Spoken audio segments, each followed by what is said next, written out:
Pozdrav in dobrodošli.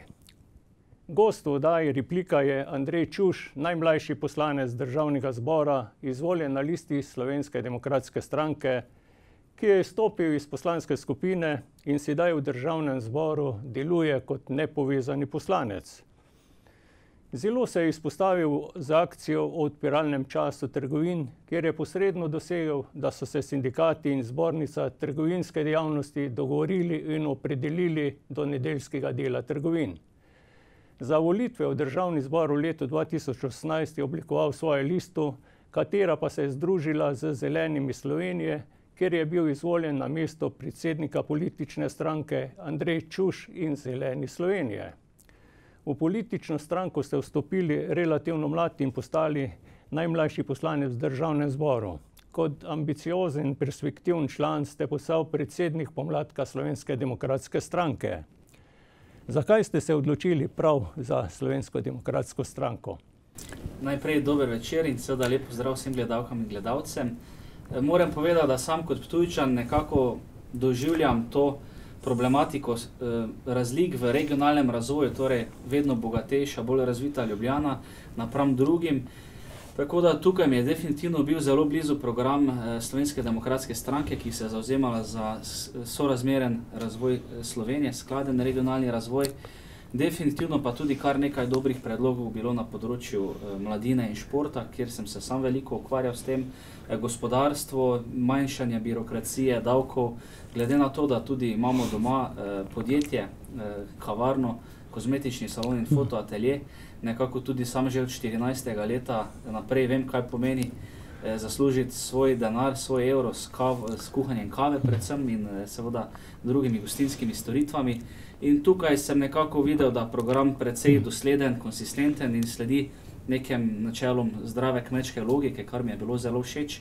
Namreč tudi po mamini strani prihajam z kmetov in tukaj je seveda tema, ki je bila mi zelo blizu.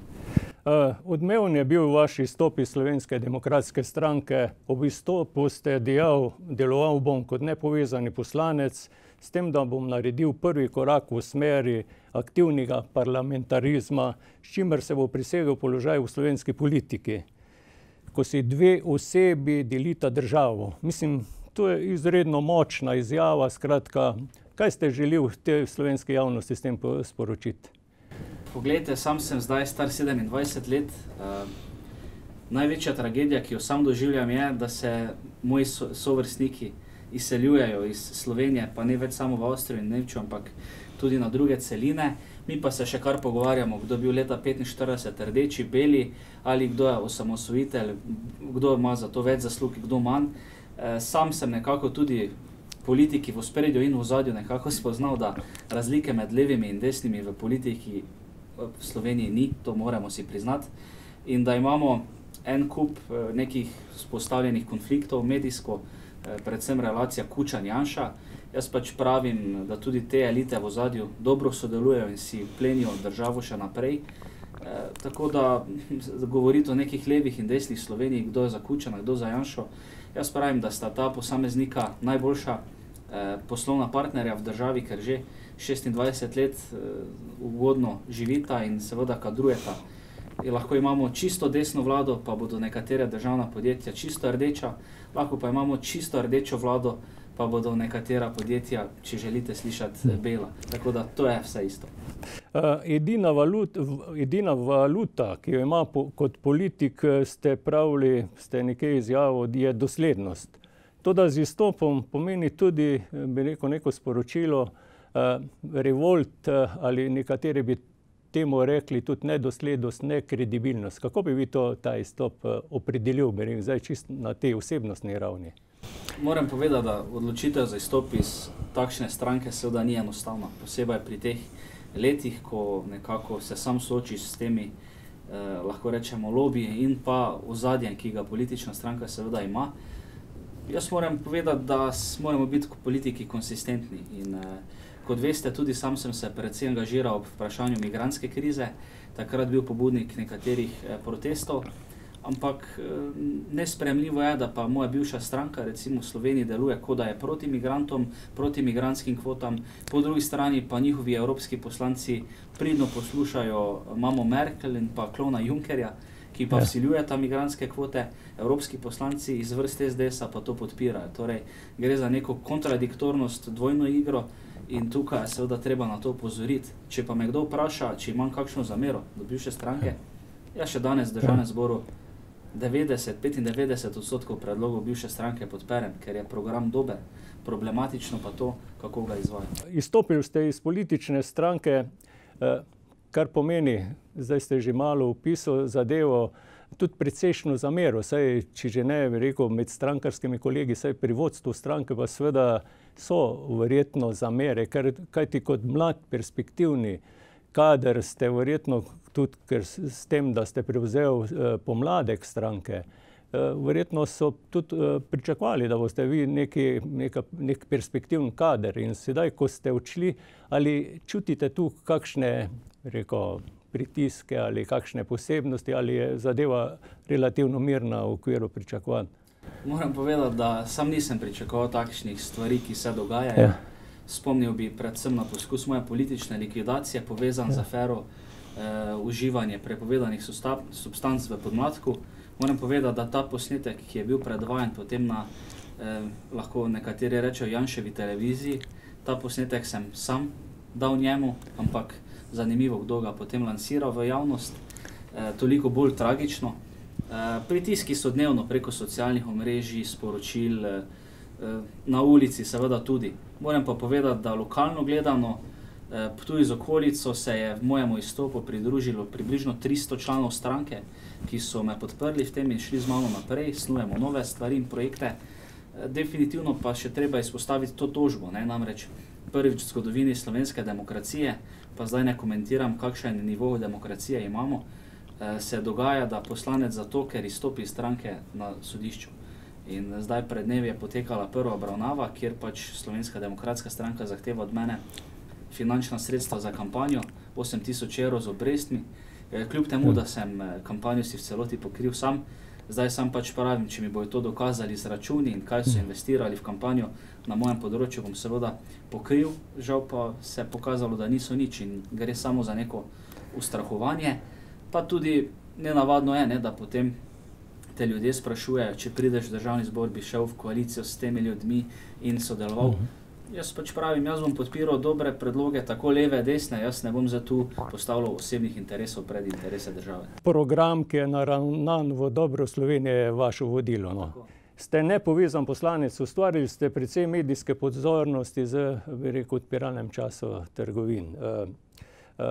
Posledica vaših prizadevanj je bil tudi, da sta se, bi rekel, tako gospodarska zbornica kot sindikati trgovske dejavnosti na nek način uskladili in pač sprejeli nek dogovor o zapiralnih časih. In o tem zdaj tudi teče, bi rekel, kar precej polemike pa razprav, tudi pri zaposlenih, ki pravijo, da so zdaj še pa v nekaterih primerih v slabšem položaju kot prej, ker jih silijo iz trgovine v trgovino. Kako bi vi to komentiral? Ja, jaz sem povedal, da ta dogovor, aneks številka 3 med trgovci in prodanimi sindikati, kot sem sam večkrat rekel, je gnili kompromis, ki marsikaj poslabšuje, namesto izboljšuje. Zdaj res je, da pred nekaj dnevi je bil velikonočni ponedeljek in moram povedati, da sem dobil skoraj 1000 zahval po socialnih omrežjih, da so lahko bili 2 dni zapored trgovci skupaj. Tudi Prešernov dan februarja je bil zelo dober odziv. Tako da nek premik naprej v tem vidiku ali pa da boljše plačana urna postavka v nedeljo. To, kar se pa dogaja, da se premešča trgovce po Sloveniji, recimo celo iz Celja na Bled in nazaj, da ne dobijo potnih stroškov za to, da morajo mlade mamice podpisovati izjave, da nimajo otrok. To, da delajo v nedeljah večkrat, kot je dovoljeno, to so seveda, se opravičujem izrazu, svinjarije, pri katerih pa so asistirali tako gospod Rožič, torej sekretar starega sindikata trgovk in trgovcev in pa tudi trgovci s svojim kapitalom. Zdaj, kot veste, smo v to fronto zbiranja podpisov aktivnosti vložili res veliko truda. Sam sem prevozil 20 000 kilometrov po Sloveniji v 2-3 mesecih. in ustanovil se tudi novi sindikat trgovk in trgovcev Slovenije, ki že na delovnem sodišču v Mariboru izpodbija nekatere zelo sumljive ali pa dvomljive protipravne člene kolektivne pogodbe za področje trgovine.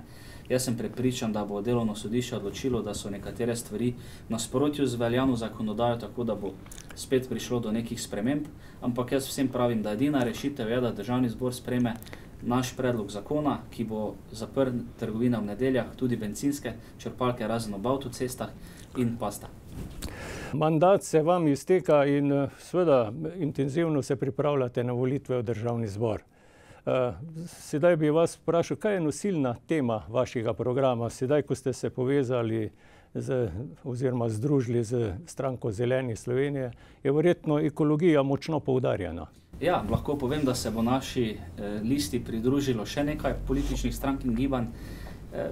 Enostavno, poglejte, beli in rdeči so imeli čas, da pokažejo, kar znajo, kar so pokazali so, na to ne morejo biti ponosni ne oni, ne mi.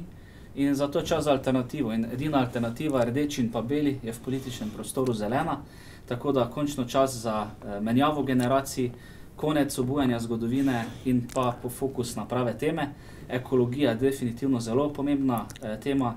Slovenci smo zelo ponosni na naravo, na zelenje, ki ga imamo in to premalokrat poudarjamo, predvsem, če se pogovarjamo o odnosu kapital, delavec, narava. Tukaj vidimo, da delavec in narava vse bolj nastradata, medtem ko tisti, ki so bogati, še dobijo več. Vsi veliki gospodarski projekti, ki smo jim bili priča, ki so v izvajanju ali so v pripravi, to je od Magne, drugi tir, tretja razvojna os, vsi na neki točki se soočijo z kritično ekološko presojo. Pa kakšne imate vi tole stališče do vseh teh zadev, ker omenili ste gospodarstvo pa ekologija, včasih ne greta z roko v roko in seveda z ozirom na to, da je Slovenija, kot ste tudi samo omenili, zelena država, je izredno težko umeščati zadeve, da ne bi v nekem delu se soočal ravno s to ekološko problematiko pa zahtevami za izločitev nekih stvari. Kako bi to pojasnil? Ja, v stranki Andrej Čuš in Zeleni Slovenije jasno povemo, da smo za razvoj, podpiramo infrastrukturne projekte, pri tem pa moramo seveda izhajati iz tega, da imamo v Sloveniji 1081 degradiranih okoljskih con, torej območja, kjer ne bo več nič raslo, kjer je narava povsem uničena in teh 1081 con je praznih. Tam lahko postavljamo, gradimo, kar hočemo, tudi Magno, če želite. In mi predlagamo, seveda tudi naša želja je v naslednji vladi prevzeti okoljski resor, da bo seveda tuje investicije, vlaganje v okolje seveda šle v roko v roki z nami, ki bomo zahtevali, da gredo te investicije na tiste cone, ki so že uničene, ne pa da na novo uničujemo okolje. Moramo pa seveda si jasno povedati, da Ministrstvo za okolje ima iz vlade v vlado slabšega ministra. Pred nekaj meseci sem bil v Črni na Koroškem na seji občinskega sveta. To, da polovico predvidenih sredstev za sanacijo Mežiške doline država špara in preusmeri drugam, je okoljski kriminal in ni čudno, v kakem okolju živijo ljudje. Treba začeti na osnovah, potem pa lahko gradimo mi neke veliko poteze na področju okoljevarstva naprej, ker je treba vse postaviti na novo. Volitve so izredno zahteven projekt, skratka 40.000 volivcev je tistih, ki morajo dati podporo, potem liste je treba uravnotežiti tako po spolu, potem 88 volilnih okrajev je in znotraj vsega tega je treba pač narediti takšno kvalitetno ponudbo, da volivci tudi prepoznajo to listo in tudi kandidate za tiste, ki jim je vredno zaupati. Pa kako je bil to eden izmed razlogov tudi, da ste se povezali z Zelenimi Slovenije ali so kakšni drugi razlogi? Skratka, volitve, kot rečeno, seveda, če ne dosežeš potem tistega želenega volilnega praga, seveda pač izgubljena priložnost. Ja, mi se dobro zavedamo tega izziva, ki je pred nami. 2 leti že res trdno delamo na terenu. Imamo odlično kandidatno listo, ki se sicer dopolnjuje, ampak kar se tiče tega, imamo 88 okrajev pokritih. Kar se tiče združitve z zelenimi, Slovenija potrebuje zeleno stranko v Državnem zboru. Včasih so že bili, pa so jih žal neke stare politične strukture načrtno uničile. Mi zdaj to obujamo in vračamo v državni zbor. Bomo pa se pri tem seveda še povezali z nekaterimi drugimi strankami, tako da v nobenem primeru glas za Andreja Čuša in Zelene Slovenije ne bo glas vržen v prazno. Bomo pa seveda pri tem upoštevali željo, voljo ljudstva. Prepričani pa smo, da bomo preseli parlamentarni prag. Zdaj neke javnomnenjske ankete, jaz pač pravim, ene nam kažejo 5 do 6 poslancev, ene nas ne zaznavajo oziroma tako naročeno. Mi smo optimisti, mi gremo na volitve, da zmagamo, to je rekel gospod Toman.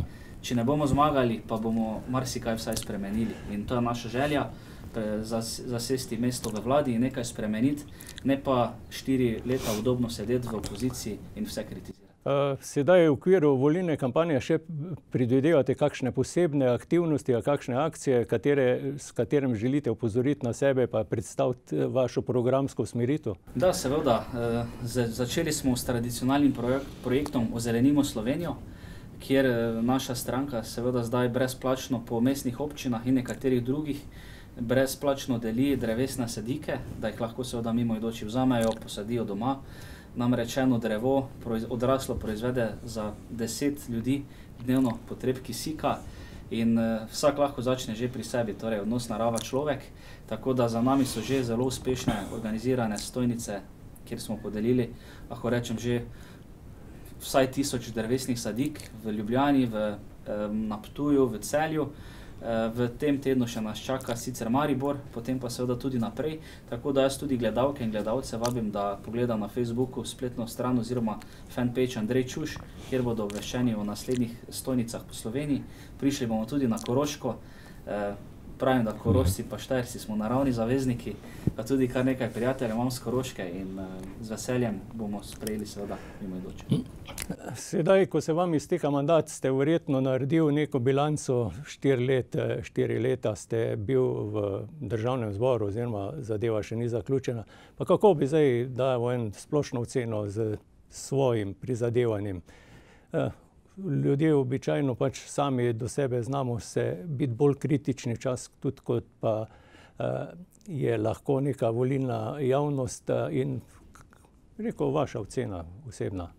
Ja, žalosti me to stanje v parlamentu, ko je parlament samo podaljšana roka šefov ali pa vlade. Opozicija z nekimi predlogi težko prodre, kljub temu, da so dobri. Preveč je tega revanšizma, kaj odkot pride, mi ne bomo tega, ker je od onih, mi zato, ker je od njihovih. To je seveda katastrofalno in meče slab ugled na delo parlamenta. Zdaj sam sem po času od izstopa iz SDS-a vložil 29 zakonodajnih predlogov. Lahko povem, da en je bil sprejet, kar je za samostojnega poslanca velik uspeh. Nekaj smo naredili tudi na področju trgovine, okoljevarstva, živali in tako naprej. S poslanskimi pobudami, teh je pa bilo blizu 400, pa sem nekako si prizadeval predvsem, če smo malo gledamo geografsko, za skladnejši regionalni razvoj, za čimprejšnjo sanacijo Mežiške doline, za večji poudarek pri nekih infrastrukturnih projektih in še bi lahko našteval. Je pa tako, na koncu, če gledamo bilanco, ali če si en poslanec opozicije, ali pa če jih je 30, je efekt nekaj ist. Jaz sem se pač predvsem trudil, da pokažem, da politiki imamo hrbtenico, namreč en vic sem slišal pred dnevi na stojnici, da si politiki ne moremo zlomiti hrbtenice, in sem vprašal, zakaj, in so rekli, ker je nimamo. In jaz pač pravim, če bi vsak poslanec v parlamentu delal in zagovarjal, kar sam misli, da prav, bi bila politična stanje in pa nasploh stanje med ljudmi precej boljše, kot ga imamo danes. Hvala za pogovor in uspešno volilno kampanjo vam želim. Hvala lepa za vabilo in se še vidimo. Hvala za pozornost in nasvidenje.